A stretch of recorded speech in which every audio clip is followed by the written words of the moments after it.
ಸಂಜಯ ಹೇಳುತ್ತಾನೆ, ದೃಷ್ಟ್ವಾತು ಪಾಂಡವಾನೀಕಂ ವ್ಯೂಢಂ ದುರ್ಯೋಧನಸ್ತದ ಆಚಾರ್ಯಮುಪಸಂಗಮ್ಯ ರಾಜ ವಚನಮಬ್ರವೀತ್. ವ್ಯೂಹಾಕಾರವಾಗಿ ರಚಿಸಿದ್ದ ಪಾಂಡವರ ಸೇನೆಯನ್ನು ನೋಡಿ ರಾಜನಾದ ದುರ್ಯೋಧನನು ದ್ರೋಣಾಚಾರ್ಯರ ಬಳಿಗೆ ಬಂದು ಹೀಗೆ ಹೇಳುತ್ತಾನೆ. ದುರ್ಯೋಧನ ಯುದ್ಧಕ್ಕೆ ಮುಂಚೆ ದ್ರೋಣಾಚಾರ್ಯರ ಬಳಿಗೆ ಬರುತ್ತಾನೆ. ಏಕೆಂದರೆ ಮೊದಲಿನಿಂದಲೂ ದ್ರೋಣಾಚಾರ್ಯರು ತನ್ನ ಪಕ್ಷದಲ್ಲಿ ಮನಸ್ಸೆಲ್ಲ ಇಟ್ಟು ಯುದ್ಧ ಮಾಡುವರೇ ಎಂಬ ಸಂದೇಹವಿತ್ತು. ದ್ರೋಣಾಚಾರ್ಯರು ಕೌರವರು ಪಾಂಡವರು ಇಬ್ಬರಿಗೂ ಗುರುಗಳು. ಅರ್ಜುನ ಅವರ ಮೆಚ್ಚಿನ ಶಿಷ್ಯ.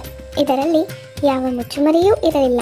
ಅರ್ಜುನನನ್ನು ಲೋಕೈಕ ಪಿಲ್ಲಾಳನ್ನಾಗಿ ಮಾಡಲು ತಮ್ಮ ವಿದ್ಯೆಯನ್ನೆಲ್ಲ ನಿರ್ವಂಚನೆಯಿಂದ ಶಿಷ್ಯನಿಗೆ ದಾನ ಮಾಡಿದ್ದರು. ಅಜ್ಞಾತನಾದ ಏಕಲವ್ಯ ಅರ್ಜುನನನ್ನು ಮೀರಿ ಹೋಗಿರುವುದನ್ನು ಕೇಳಿ ಅವನಿಂದ ಬೆರಳನ್ನೇ ದಾನವಾಗಿ ಪಡೆದು ಅರ್ಜುನನಿಗೆ ಸಮಸ್ಪರ್ಧೆಯೇ ಇಲ್ಲದಂತೆ ಮಾಡಿದ್ದರು. ತನ್ನ ಸ್ವಂತ ಮಗ ಅಶ್ವತ್ಥಾಮನಿಗಿಂತ ತಮ್ಮ ಶಿಷ್ಯನಾದ ಅರ್ಜುನನನ್ನು ಪ್ರೀತಿಸುತ್ತಿದ್ದರು.